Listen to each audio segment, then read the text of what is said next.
Jack in Canada, you're on with Jenna and Matt. How are you? Hi, Matt.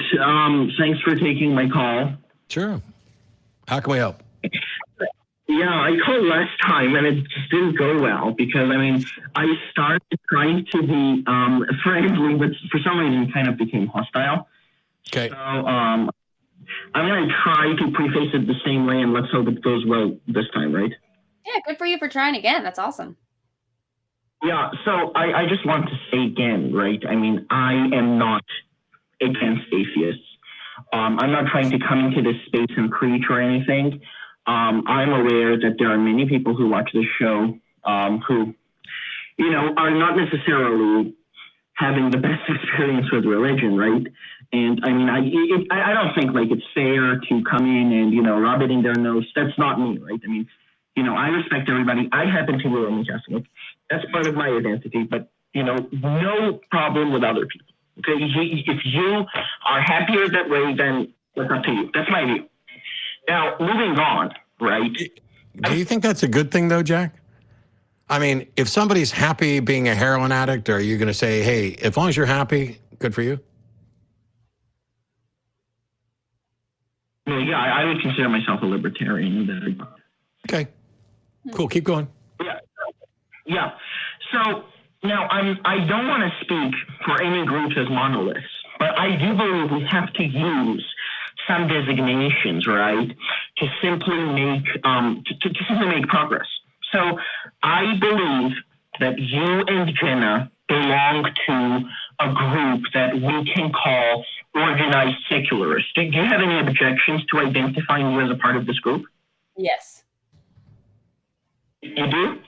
I am not in any kind of organized thing like that. You're part of the atheist community of Austin. So community implies some sort of organization. But I'm happy with you, Jenna. You pick the label for what you and Matt do, and you tell me when you're comfortable with it. How about we don't even bother with the label? Because I'm not going to object to organized secularist. I'm secularist. I'm somewhat organized, maybe a little disorganized. But can we just drop the labels entirely and talk about whatever the concept is? Because if you can clearly present the concept that you want to address, it doesn't matter what you call it.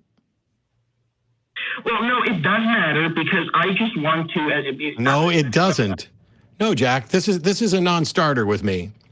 If you can adequately express the concept, it no longer matters what the label is. For example, if I describe to you this device here that I'm holding in my hand, which uses a laser to track its movement around in a table, and that is translated into signals that go into the computer to tell the visual representation of the pointer where to move around on the screen, it doesn't matter whether we call it a mouse or a badabaloo. It's the concept that matters, not the label.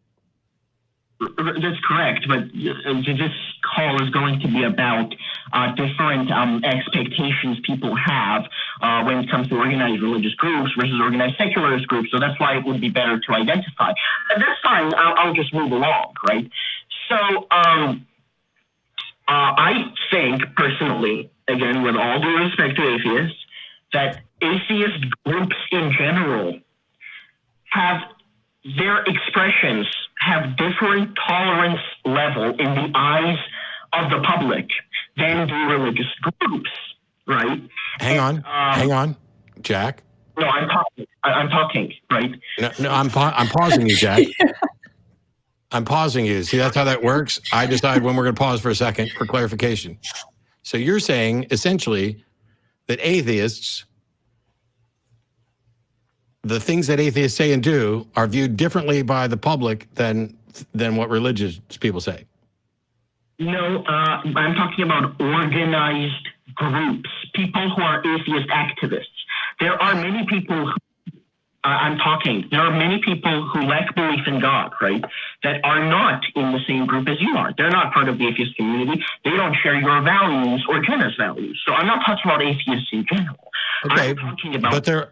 I'm talking.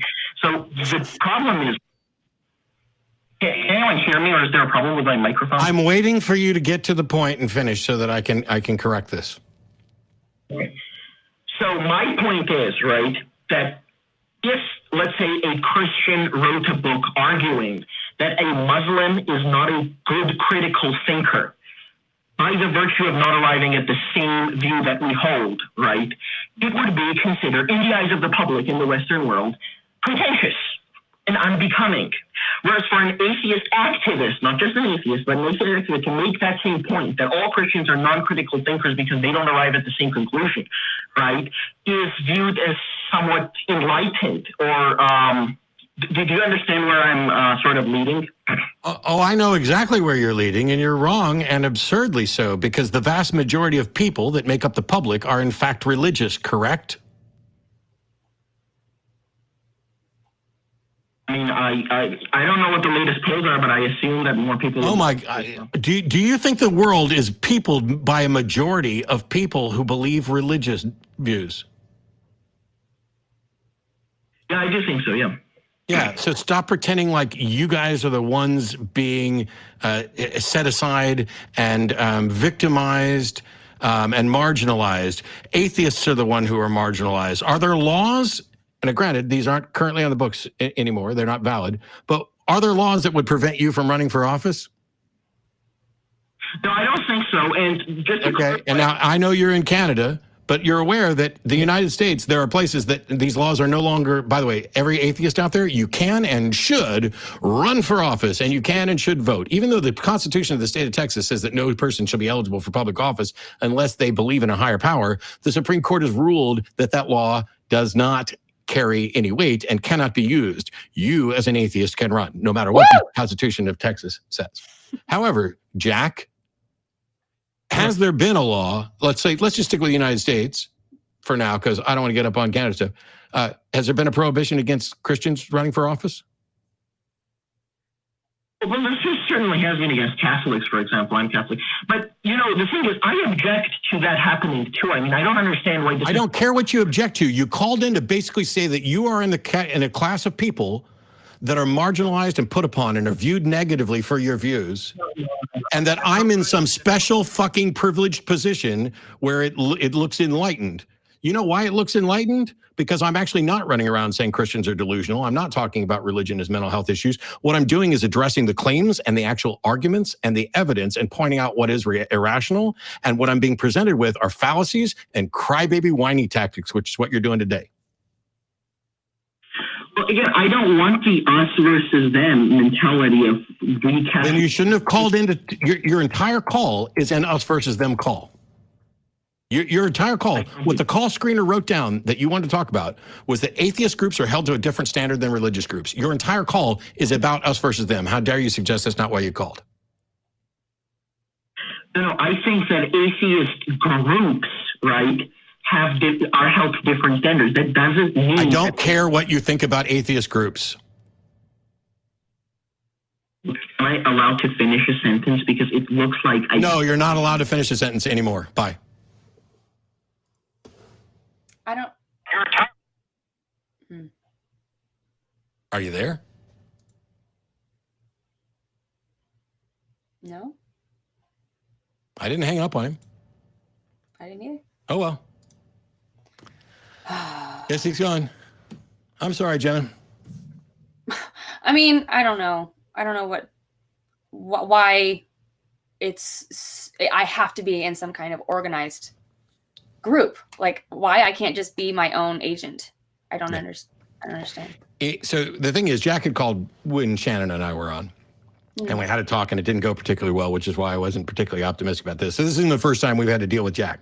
And Jack's view is that, Christians are some persecuted group and atheists are not. And he doesn't want, that's why he called in right off the bat. And he doesn't want to be a bigot against atheists, but he thinks we have some privileged position here.